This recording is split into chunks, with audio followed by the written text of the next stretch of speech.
నాలుగు 2 గంటలు నానబెట్టుకోవాలి. ఇగో ఇంత పప్పు తీసుకోవాలి ఫ్రెండ్స్. ఇగో ఇంత ఈ పప్పుతోటి మిక్స్ పట్టుకోవాలి. ఎల్లిగడ్డ, ఎండిన మిర్చి, పచ్చిమిర్చి.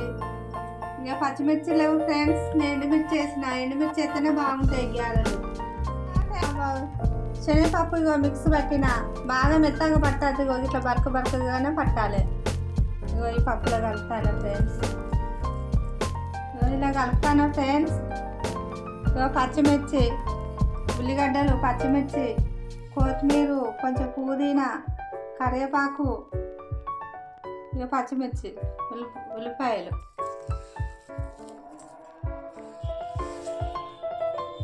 నీళ్ళు పోయాలి ఫ్రెండ్స్. దీంతో కలుపుకోవాలి.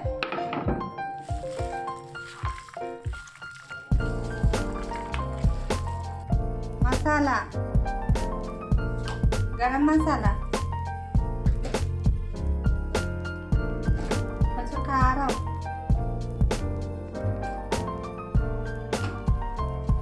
సాల్ట్.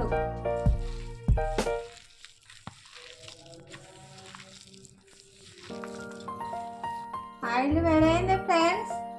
ఇట్లా ముద్ద వచ్చేదాకా చూసుకోవాలి ఫ్రెండ్స్. శనగపిండి ఉట్టి శనగపప్పుతో చేసుకోవచ్చు ఫ్రెండ్స్. ఇంట్లో ఒక శనగపప్పు, కొత్తిమీర, కరివేపాకు, ఉల్లిగడ్డలు ఉంటే చాలు.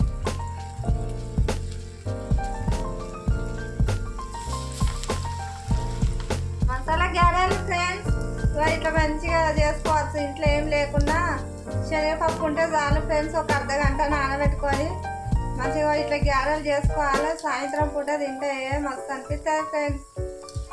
మంచిగా నాకు ఏదో ఒకటి చేసుకొని తినాలని అనిపిస్తుంది. నేనైతే మసాలా గ్యారెలు చేసుకొని తింటాను. మీరు కూడా చేసుకోవాలి ఫ్రెండ్స్.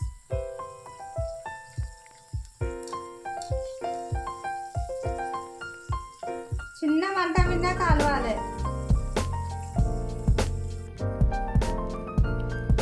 మసాలా గ్యారెలు రెడీ. శనగపప్పుతో మసాలా గ్యారెలు ఎంత బాగా వచ్చినాయి చూసిలా ఫ్రెండ్స్.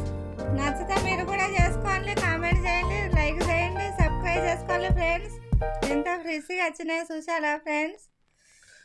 ఎంత బాగున్నాయి. ఇది చూస్తేనే తినబుద్ధి అవుతుంది ఫ్రెండ్స్. ఇట్లా బాగా అంటే ఇట్లా వేడి వేడి చేసుకొని ఇట్లా చాయ్ చేసుకొని ఇవి తింటే మజా ఉంటుంది. మీరు కూడా చేసుకోవాలి ఫ్రెండ్స్.